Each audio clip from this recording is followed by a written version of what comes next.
निवडणुकीत आटपून 4 तारखेला त्याचा अंतिम निकाल पण आपल्या सगळ्यांना प्राप्त झालेला आहे आणि आपल्याला तेच सांगायला ह्या निवडणुकीचा जो निकाल लोकशाही मार्गाने मला मिळाला ते मला मान्य आहे आणि सर्वप्रथम आपले जे लोकसभेचे उमेदवार जे निवडून आले ते डॉक्टर प्रशांत परावळे यांना मी शुभेच्छा देतो, त्यांचं अभिनंदनही करतो भावी कार्यासाठी.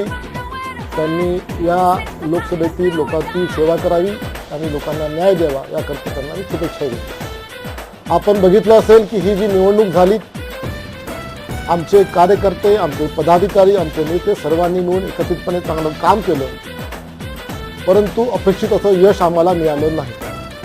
त्याची कारणं पण बरीचशी स्पष्ट आहेत. आमचे विरोधक एक वेगळा नरेटिव्ह सेट करण्यात यशस्वी झाले ज्या गोष्टीशी आमचा संबंधही नव्हता. विशेषतः जर 400च्या आसपास